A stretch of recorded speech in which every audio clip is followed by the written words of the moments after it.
Bueno, ustedes se acuerdan que habíamos terminado la semana pasada con los ejemplos de instrucciones condicionales.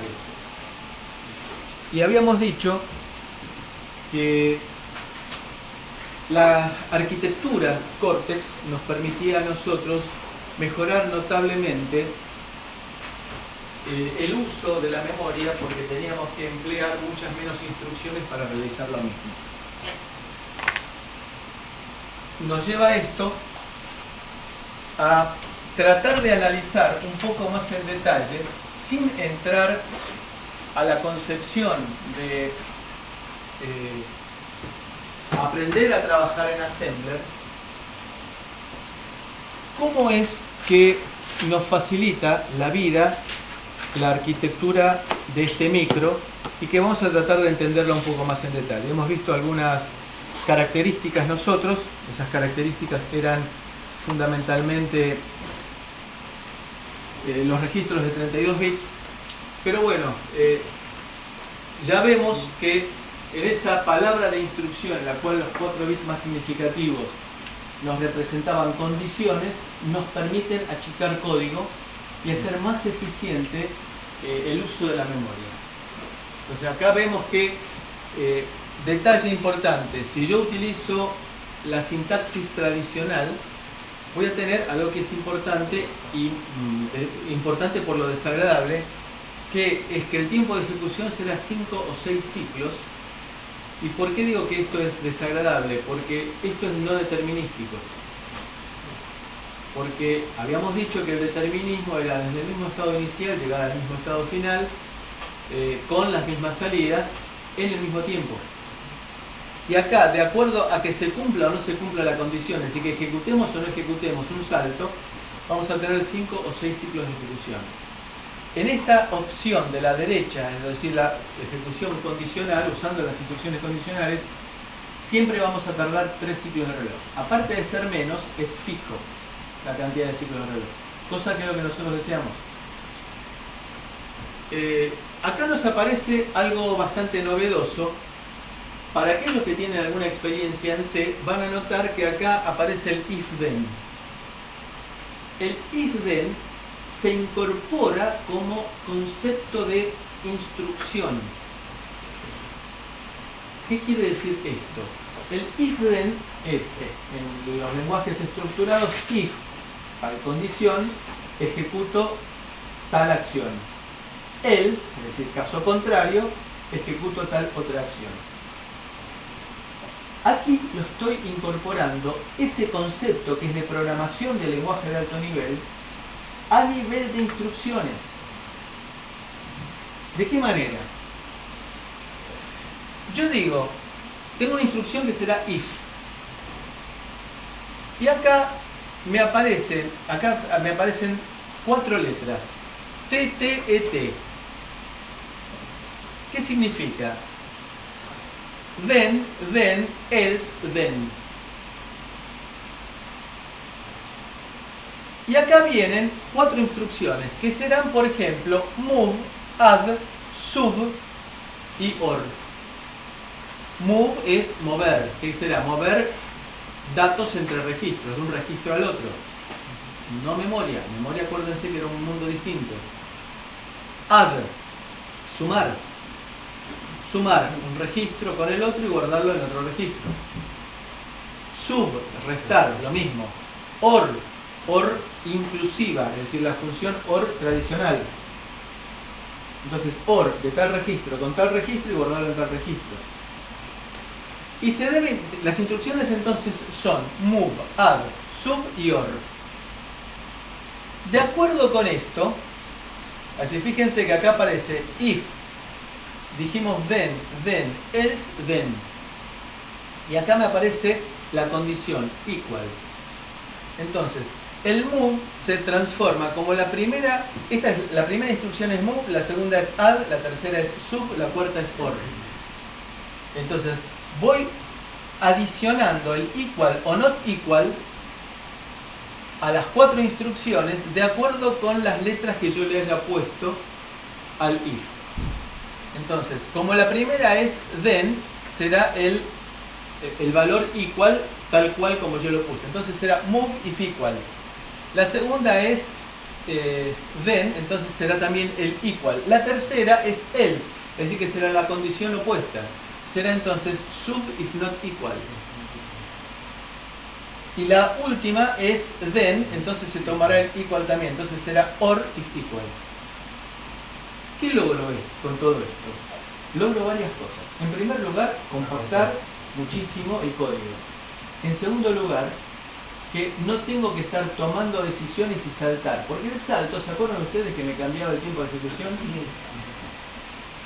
Entonces, al aparearlo de esta manera, me da mucha mayor certeza en el tiempo de ejecución. ¿Por qué llamamos determinismo? Más exacta la orden. No, más predecible el tiempo de ejecución, que es algo que me preocupa muchísimo. Entonces se puede usar para cualquier código, y acá hay una cosa importante. Supónganse que estoy ejecutando estas instrucciones y me aparece un pedido de interrupción. Bueno, se guarda en el registro de estado de ejecución en qué momento me encontraba de esta secuencia, de manera que cuando vuelvo de interrupción lo retomo tal cual. ¿Por qué? Porque ¿se acuerdan la señora que estaba haciendo la torta?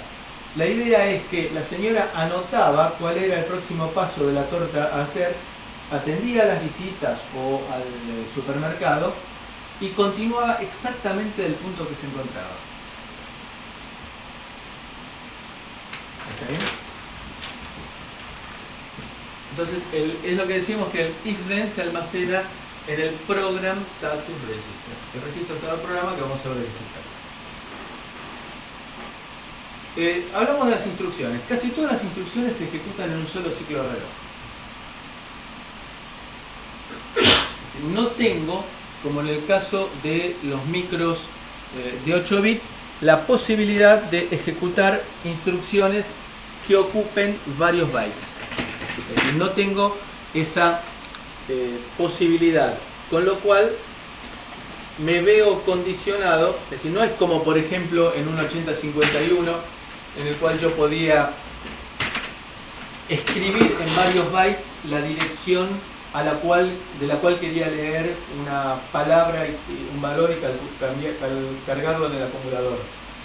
Acá todas las instrucciones tienen la misma duración y por lo tanto mayoritariamente se ejecutan en un ciclo de reloj. ¿Cuáles no se ejecutan en un ciclo de reloj? Por ejemplo, aquellas que implican complejidades de hardware, típicamente la división. O, por ejemplo, el caso que multiplico 32 bits por 32 bits y el resultado me va a 64. Ahí tardo un poquito más. Si yo multiplico 32 por 32 y el resultado lo acoto a 32, me tarda un ciclo de instrucción. Claro. La misma que hace la calculadora, digamos. Claro, cerceno los 32 bits menos significativos, me queda en un solo ciclo. Pero bueno, son pocas las instrucciones y son muy específicas aquellas que tardan más de un ciclo y están bien caratuladas. Nosotros dijimos ya en varias oportunidades que vamos a trabajar entre registros, que no está permitido trabajar contra memoria en forma directa. Dijimos también que mencionamos que teníamos un registro de desplazamiento. Vamos a ver que ese registro de desplazamiento es muy útil para cierto tipo de operaciones. ¿Se acuerdan cuando habíamos visto el formato de instrucción, cuando vimos el pipeline? El formato de instrucción que nos había aparecido los saltos predictivos y que nos permitía en el último ciclo ejecutar con un registro de desplazamiento, y ahí aparecía el shifter y no entendíamos qué significaba. Ahora vamos a tratar de profundizar el desconocimiento explicándolo. Es decir, vamos a agregar confusión al ambiente. También me permite, vamos a ver, manejar automáticamente punteros. Yo voy a poder manejarme en tablas incrementando automáticamente los punteros de forma transparente para el usuario. Y me va a ser muy útil a mí, por ejemplo, para copiar un conjunto de registros en la pila, que lo habíamos introducido la semana pasada, y a su vez también restaurar cosas automáticamente de la pila. Nos permite, lo que estaba diciendo, operar con múltiples registros a la vez, para guardar y para sacar de la pila. Fíjense que este es un buen ejemplo de instrucciones que no se ejecutan en un solo ciclo de reloj. Porque cuando yo quiero guardar un conjunto de registros en la pila, será una sola instrucción, pero voy a tener que escribir un conjunto de veces, un número de veces en la pila. Cada escritura me va a llevar un ciclo de reloj. Entonces, si yo quiero escribir 5 registros, me llevará el tiempo de escritura de 5 registros, 5 escrituras. Es decir, de la misma manera que yo quiero guardar en la pila por medio de las instrucciones de push, voy a tener que tardar el tiempo de escritura. Será una sola instrucción, pero que tardará varios ciclos. Esto es lo que decíamos nosotros respecto de la incorporación de un barrel shifter. Esta es una idea que viene de los procesadores digitales de señales. Tener un registro de desplazamiento, que lo puedo usar como registro universal. Es decir, en las técnicas digitales se lo llama registro universal, aquel registro que puede dejar pasar el dato tal cual, sin hacer ninguna operación, transferirlo de entrada a la salida, se llama en forma transparente, o bien tomar el registro, rotarlo a la izquierda o rotarlo a la derecha. ¿Sí? Entonces, esto es el barrel shifter. ¿Para qué sirve? La unidad aritmético lógica tiene 2 entradas. Yo hago la suma de 2 registros, la resta de 2 registros, la AND de 2 registros, la OR de 2 registros.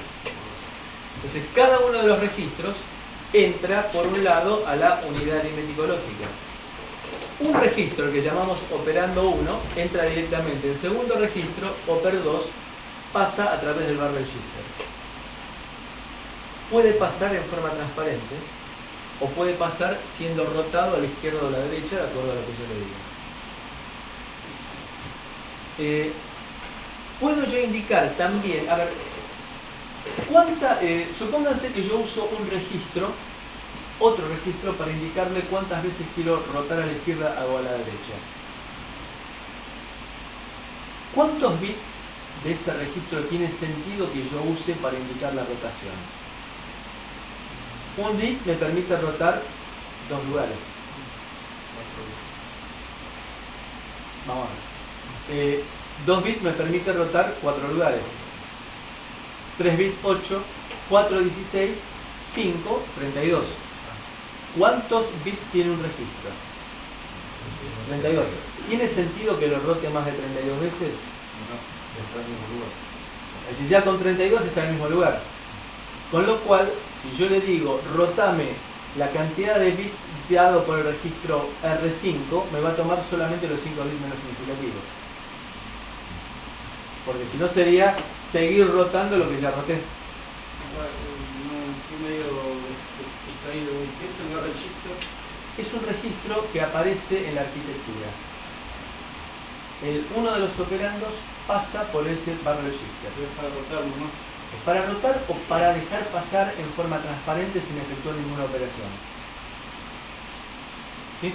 Puedo rotar a la izquierda, a la derecha o no rotar.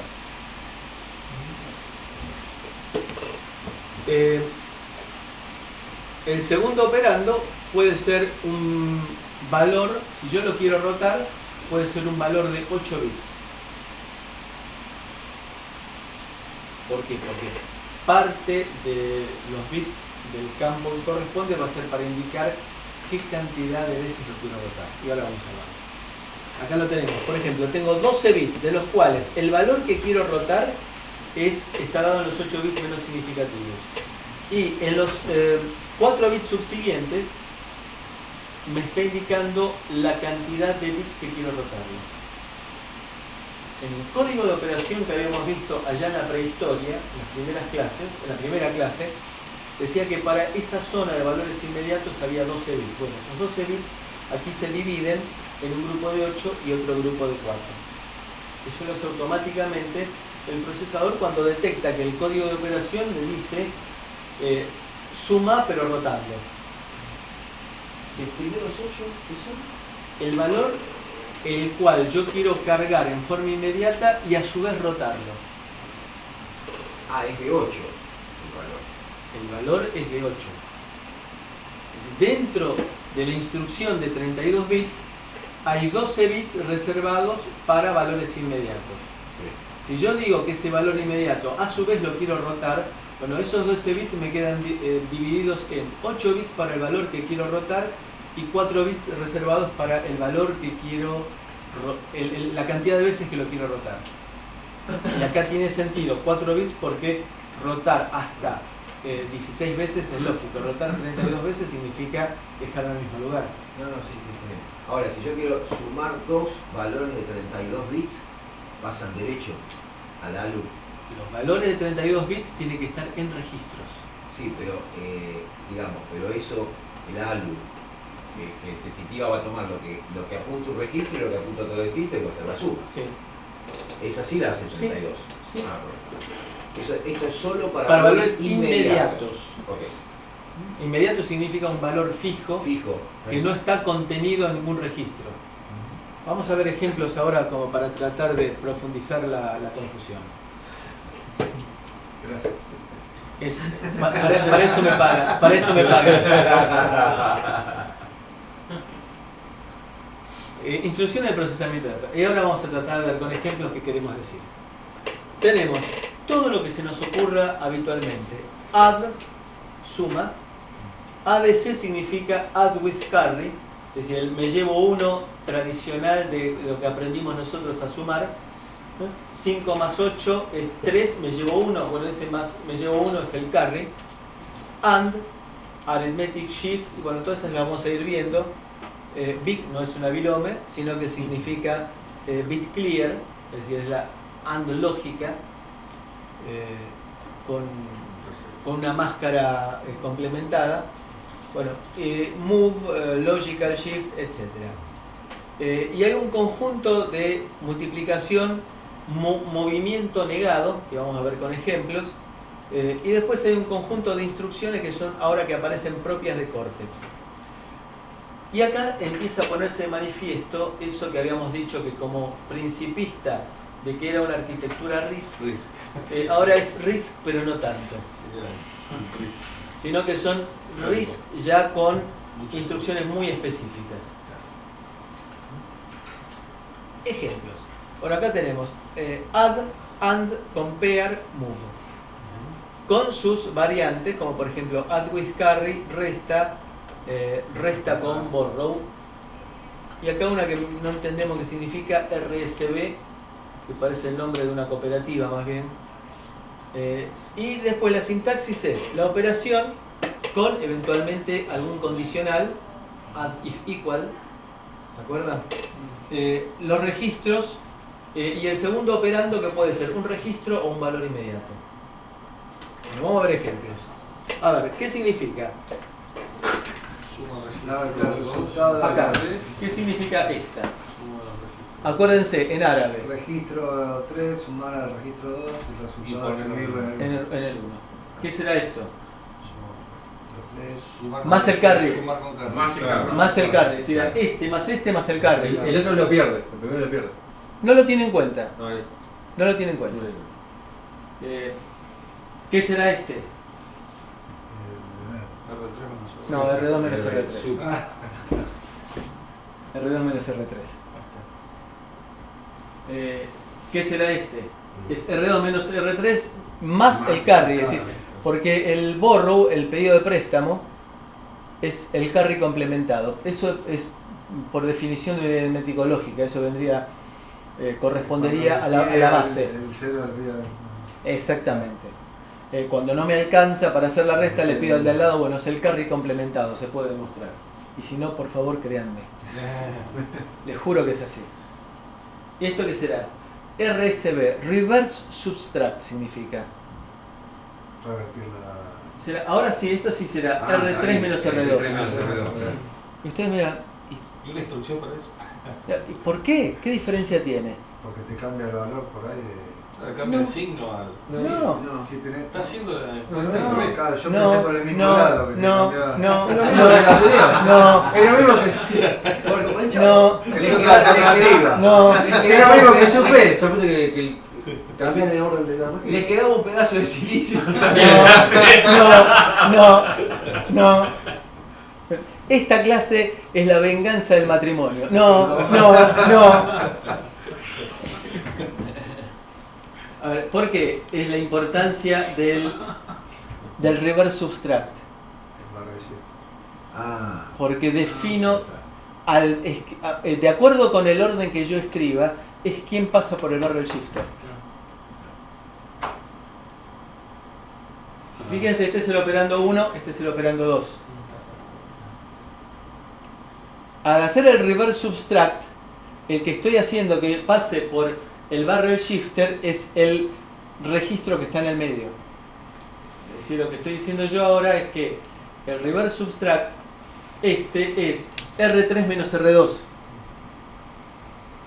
Este es el que pasa ahora por el barrel shifter. ¿Para qué? Ese es otro tema. Y acá tenemos el reverse subtract con carry, que bueno, se toma el carry complementado. Ahora, una pregunta. ¿Cuál es la diferencia de escribirlo al revés? También lo hago pasar por el barrio. Será muy difícil cambiar lo que está en cada registro e intercambiarlo. Pues estás intercambiando lo de cada registro. Estoy diciendo, ahora esperen un poquito que ahora vamos a ver un ejemplo y ahí vamos a ver por qué me interesa que pase uno de los operandos por el barrel shifter. Porque solamente el que está sobre la derecha de lo que escribís que pasa sobre el barrel shifter y puedo hacerle las operaciones de desplazamiento. Así que esperen un poquito. Hemos visto add como suma, add with carry también como suma, y acá nos aparece la S. ¿Por qué es esta S que aparece ahí? Es porque aquí es donde yo quiero, por ejemplo, cuando hago una suma en serio, estoy sumando operandos, que me afecte el registro de flags, el registro de código de condiciones, y que me afecte si estoy, que el resultado me da negativo, si me genera acarreo o no. En los casos en los cuales yo quiero incrementar punteros, como por ejemplo aquí, fíjense que estoy incrementando la cantidad de veces que estoy realizando esta suma, porque la comparo después para ver qué cantidad de vueltas pegué en la suma. Estoy efectuando la suma, pero no quiero que me afecte los flags. Estoy usándolo como contador. Es decir, quiero realizar esta suma 4 veces. ¿Me interesa que me afecte los flags? No. Yo quiero saber cuándo llegó a 4, nada más que eso. Cuando yo estoy haciendo una suma entre registros, como en este caso que sí me interesa, que sumo R7 más R3 y lo guardo, más R5 y lo guardo en R3, y ese acarreo que yo estoy generando lo voy a usar como porque estoy sumando acá dos magnitudes de dos palabras. Entonces sumo la primera palabra de 32 bits y quiero que el acarreo que se me haya producido intervenga en la suma de los registros más significativos. Cara de lunes después de las elecciones. Lo que yo estoy diciendo es que estoy sumando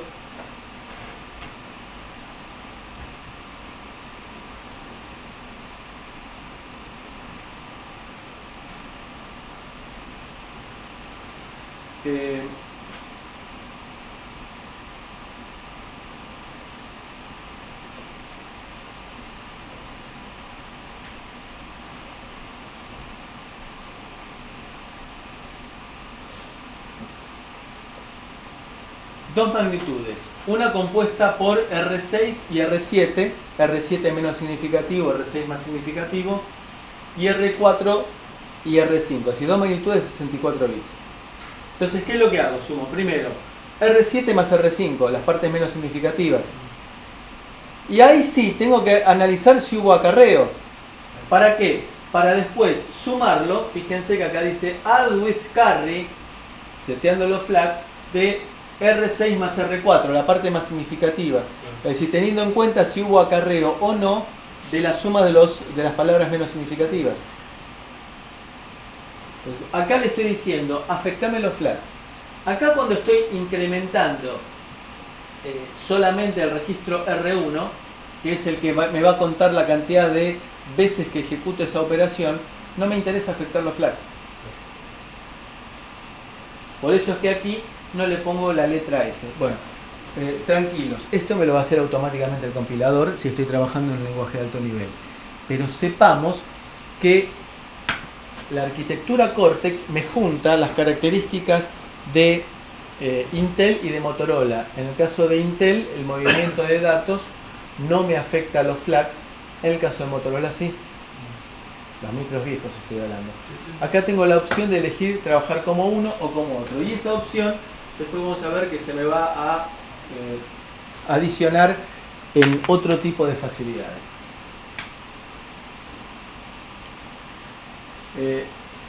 Seguimos hablando de instrucciones de procesamiento aritmético. A ver, ¿qué significará esto? ¿Qué significará el numeral 1? Esto es lo que llamábamos nosotros valor inmediato. El símbolo numeral me dice, lo que viene a continuación se debe sumar en forma inmediata.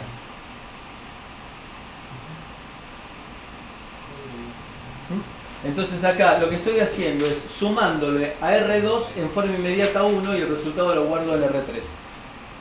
Es decir, estoy incrementando R2. ¿Acá qué significa? Oye, miren qué cosa rara esta. Esto significará LSL, Logical Shift Left.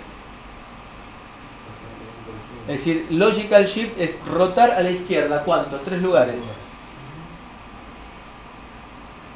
¿Qué cosa? R1. R1. Siempre el que pasa por el barrel shifter es el que está en la derecha. Entonces tomo R1, lo roto en 3 lugares a la izquierda. ¿Qué significa rotar una palabra binaria en 3 lugares a la izquierda? ¿Y multiplicar? ¿Por cuánto? 8. 2 al cubo. Cada vez que roto a la izquierda multiplico por 2. Multiplico por 2, por 4, por 8. Entonces, en un solo ciclo de reloj, ojo, no es que estoy haciendo 2 instrucciones, en un solo ciclo de reloj. Por eso es que metí el barrel shifter pegadito a la unidad aritmético lógica. Entonces tomo R1, lo multiplico por 8, se lo sumo a R2 y lo guardo en R3. ¿Y acá qué significa esto? Logical Shift Left R2. ¿Por qué en mayúscula? Porque se me antojó. ¿Está claro? Estabas esperando. Estaba esperando. Tiró la caña. ¡Qué grande! Habían arreglado. ¡Qué bien el cantante del anzuelo, Tiró así. Iba a preguntar lo mismo. El assembler es insensible a mayúsculas o minúsculas. El C no. ¿Sí? Entonces el assembler es insensible a mayúsculas o minúsculas. Es lo mismo ponerla con mayúscula o con minúscula. Tomo R3. Lo roto. La cantidad de veces que me digan los 5 bits menos significativos de R2. ¿Se acuerdan lo que empezamos a hablar antes? Se lo sumo a R5 y lo guardo en R5. Nada me impide hacer todo sobre un solo registro, si se me ocurre. Multiplico, opa, R2 por R3 y lo guardo en R4. Esto es una multiplicación de 32 bits. Me quedé con los 32 bits menos significativos. Y esto a la pelota. Multiplique y acumule. Multiplico R1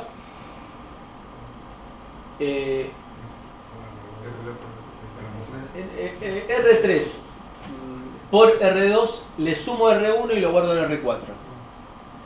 Nada me impediría que acá en lugar de R1 pusiera R4. Ese sería la común. ¿Esto para qué sirve? Esto sirve para, por ejemplo, hacer filtrado digital. Claro. Filtrado digital, tomo muestras. Por ejemplo, tomo 128 muestras. Digamos, quiero hacer un filtro digital de 128 pasos. De 128 etapas. Entonces, ¿qué es lo que hago?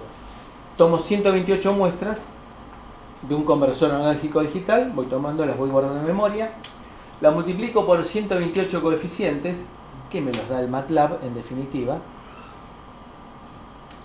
y lo sumo.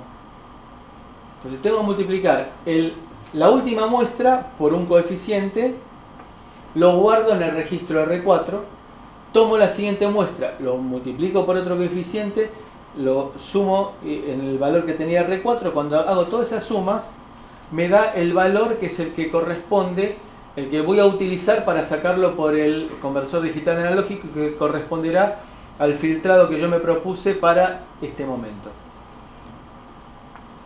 Mientras todo esto lo tengo que hacer, y esto es una cosa importante, antes que me entre una nueva muestra. Porque cuando me entra una nueva muestra, tengo que tirar la muestra más vieja, correr todas las muestras en un lugar, o correr un puntero, y darle lugar a la muestra más nueva para ser multiplicado por el primer coeficiente. Por eso es que tengo que tomar, de acuerdo con lo que me diga Don MATLAB, la cantidad de pasos, de etapas adecuada para el filtro que yo quiero implementar. En la práctica se usa MATLAB como una herramienta que está prevista dentro de uno de los toolbox de procesamiento digital de señales, como para generar los coeficientes. Yo le digo, quiero tener un filtro, es así de fácil, quiero tener un filtro que tenga, ¿todos saben lo que es un filtro? ¿Sí? Un filtro es un sistema que me permite modificar la respuesta en frecuencia de todo el conjunto. Es decir, tengo un filtro que puede ser un filtro pasabajos que me deja pasar bajas frecuencias, un filtro pasa altos que me deja pasar altas frecuencias, un filtro pasabanda que me deja pasar desde tal frecuencia hasta tal frecuencia, y un filtro elimina banda que me elimina desde tal frecuencia a tal frecuencia. En la vida cotidiana nos vamos a encontrar con filtros en realidad pasabanda, porque digamos que no le vamos a exigir a un teléfono que nos responda desde continua, porque es medio complicado. Entonces voy a decir que me responda desde, qué sé yo, 30 Hz hasta 3 kHz, un teléfono. Entonces yo le digo, señor MATLAB, por favor, quiero hacer un filtro que tenga la posibilidad de variar en la zona de paso entre 30 Hz y 3 kHz tantos dB, que es una unidad de variación de amplitud, llamémoslo así, y que me atenúe fuera de los 3 kHz tantos dB por década, y que puedo tener tal variación fuera de la banda pasante, es decir, la banda de atenuación puede tener tal variante. Con esos datos, don José MATLAB me dice, usted necesita elaborar un filtro digital de tantas etapas, y me tira los coeficientes. Y esos son los coeficientes por los cuales yo Multiplico después, exactamente.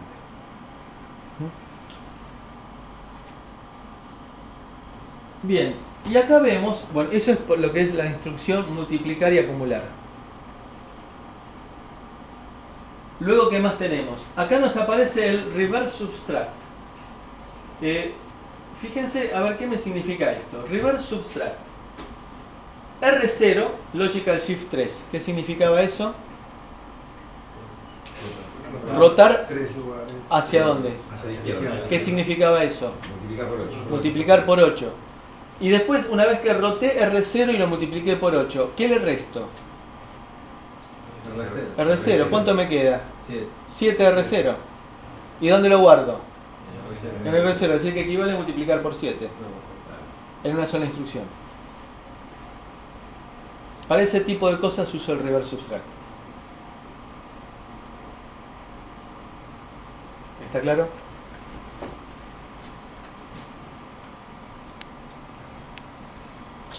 ¿Alguna pregunta? Sí, una. Sí. ¿Solamente el reverse subtract puedo hacer? ¿No lo puedo hacer con el subtract? Sí, lo puedo hacer con el subtract, pero me va a quedar el orden al revés. No, pero digo, si hago subtract, R0, R0, R0. Pero es que sí. O sea, cambio nada más que el RSB Pero es que por me va... el sub. Está bien, pero entonces lo que voy a hacer es restar R0 menos 8R0.